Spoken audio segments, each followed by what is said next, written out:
This is Ron Higgins with NOLA.com and Times&apos, and it's the Thursday, April 30th edition of the First Cup of Coffee. The first thing that comes to my mind about college sports in the morning, of course, today, linking college sports with the NFL draft. The NFL draft starts tonight in Chicago, a new home for the NFL draft, and the lives will change of all the people, all the college players who are in the draft. And this morning, I posted a story on our website, a very powerful story by the New York Times' Ken Belson. He looks back at the class of 1990, the 25 people who were chosen in the first round of that draft, how their careers and how their life played out, and it's just remarkable.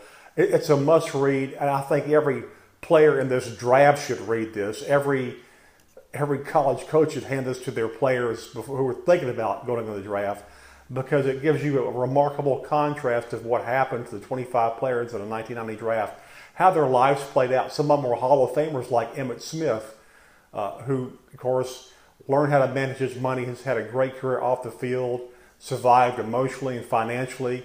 And there's others like Junior Seau, who's dead after a 20-year career of too many hits to the body and head.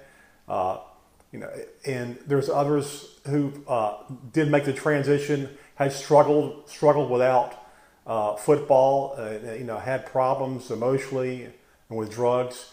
Keith McCants, a linebacker who was drafted in the first round, played briefly in the NFL from Alabama, got hooked on painkillers, was in and out of jail after the NFL trying to get drugs because he couldn't get prescriptions that were approved when he was in the NFL, lost his marriage, lived on the street for a couple of years in Tampa. There's all kinds of stories in here that players need to read to realize, how do you handle about what you're about to get. I think one of the best lines I read in this story, my eyes are taken off the screen as I'm reading this, from Mark Carrier, a safety who played 11 years with the Bears. I think that what he said it best. He goes, "It's never too early to prepare for what you're going to do with the rest of your life. I don't care what round you're drafted in, it's never going to be the same." And I hope the players realize that today, and I wish the best for them. I hope they get the right advice, take the right advice, and have a solid plan for beyond football, because it could end tomorrow, it could go for 10 years, it could go for 20 years. I just hope today as a start of handling the rest of their lives very, very solidly. This is Ron Higgins with the First Cup of Coffee. Have a good draft day, at least the first day of the draft.